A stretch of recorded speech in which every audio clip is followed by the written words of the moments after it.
Friends, welcome to Disha's tasty kitchen. आज आपण आम्रखंड बनवणार आहोत। नॉर्मली घरी बनवल्यावरती श्रीखंड म्हणा आम्रखंड म्हणा ते थोडं पातळ होतं। आपल्याला दुकानासारखं घट्ट असं तुम्ही बघू शकतात किती घट्ट आणि क्रीमी असं हे आम्रखंड झालेलं आहे। हे बघा, हे घरच्या घरी कसं बनवायचं तर ह्याची आपण रेसिपी बघून घेऊया।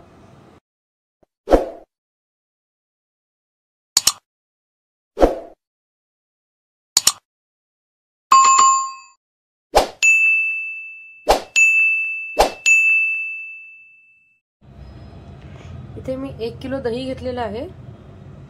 आता आपल्याला हे व्यवस्थित गाळून घ्यायचं आहे आणि हे टांगून ठेवायचं आहे। तर त्याची पण पूर्ण प्रोसिजर बघूया आता। त्यासाठी इथे मी एका भांड्यावर एक चाळणी ठेवलेली आहे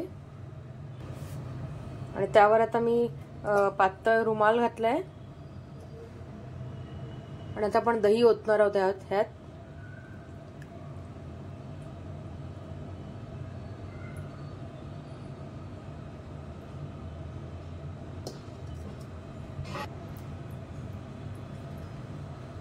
आता आपण चारी साइडनी रुमाल उचलून घ्यायचा आहे।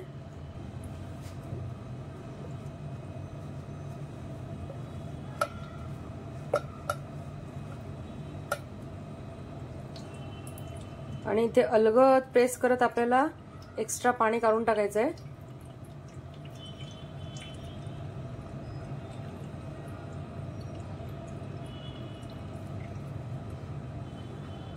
आता मी व्यवस्थित पाणी जेवढं दाबून काढता येईल तेवढं काढलेलं आहे। त्यानंतर ह्या चाळणीवरतीच मी हे दही ठेवते आणि ह्यावर मी एक प्लेट ठेवते ज्याच्यात व्यवस्थित दाबून घट्ट बसेल।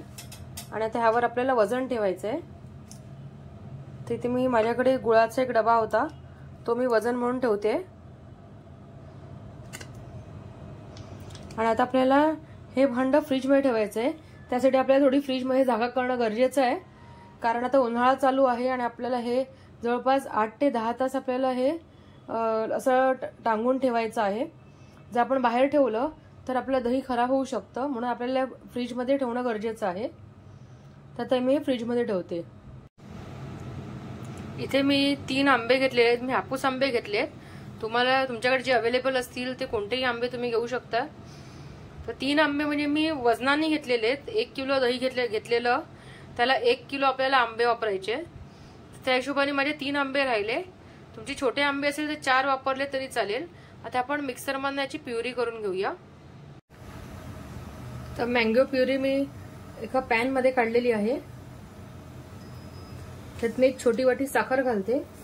साखरेचं प्रमाण तुम्ही कमी जास्त तुमच्या आवडीप्रमाणे करू शकता।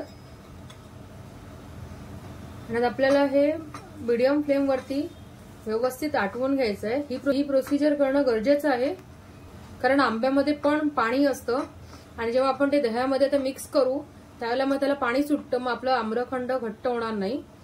त्याचबरोबर साखर पण जेव्हा आपण घालतो ती विरघळल्यावरती पण त्याचं पाणी सुटतं आणि मग त्याने ही श्रीखंड आपलं पातळ होतं। ते टाळण्यासाठी आपल्याला ही प्रोसिजर करणं गरजेचं आहे। आता हे सतत ढवळत ढवळत आपल्याला अर्ध्यापेक्षाही कमी असं हे आटवून घ्यायचं आहे। आंब्याचा आपला हा रस व्यवस्थित आता आटलाय। तुम्ही बघू शकता किती घट्ट झालाय आणि त्याची क्वांटिटी पण कमी झालेली आहे। हे बघा, आता आपण हा एका बाउल मध्ये काढून थंड करून घेऊया आणि मग पुढच्या प्रोसिजरला सुरुवात करूया। तर आपला आंब्याचा पल्प मी पसरट प्लेट मध्ये काढून घेतलाय, म्हणजे तो लवकर नॉर्मल टेम्परेचरला येईल। आणि आपण आता दही पण मी इथे फ्रीज मधून बाहेर काढून घेतलेलं आहे। तर त्याचा चक्का व्यवस्थित करेपर्यंत आपण हे नंतर फ्रीज मध्ये ठेवणार आहोत, म्हणजे ते पण थोडं थंड होऊन जाईल।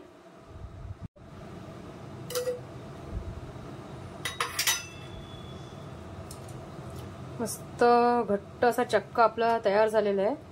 हे बघा, आता मी एका बाउल मध्ये काढून घेते।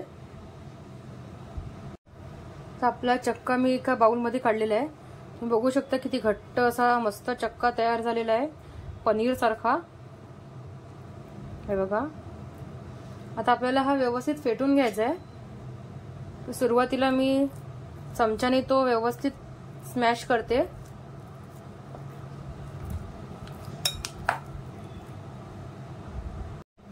आणि आता आपल्याला हा व्यवस्थित फेटून घ्यायचा आहे, एकदम स्मूथ असा पेस्ट होईपर्यंत. थोडा आपल्याला वेळ लागेल, पण आपल्याला व्यवस्थित फेटून घेणं गरजेचं आहे, तरच आपलं आम्रखंड छान होईल.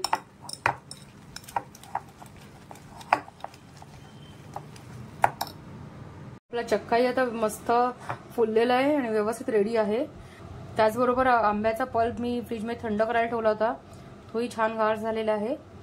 आता आपण ह्यातला थोडा थोडा पल्प घेऊन मिक्स करणार आहोत अलगद.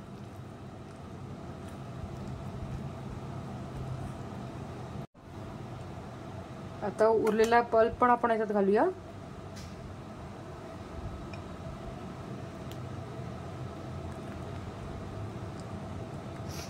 हा आपण आता व्यवस्थित मिक्स करूया आणि मग तिसऱ्या टप्प्यात आपण परत उरलेला पल्प घालणार आहोत. आता उरलेला पल्प पण मी फायनली मिक्स केलेला आहे. किती मस्त घट्ट असा आपला आम्रखंड रेडी आणि कलरही खूप सुरेख आलेला आहे. तुम्ही बघू शकतात, बघा किती घट्ट झालंय. दुकानात आपण जसं विकत घेतो त्याप्रमाणेच आपलं हे आम्रखंड आता रेडी आहे. मी ते एका बाउलमध्ये काढते.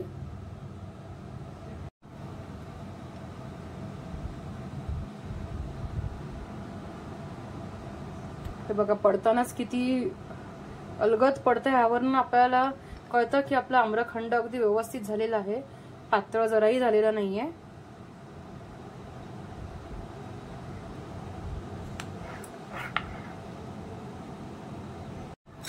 तर वरून गार्निशिंगसाठी ड्रायफ्रूट घालूया आपण थोडंसं.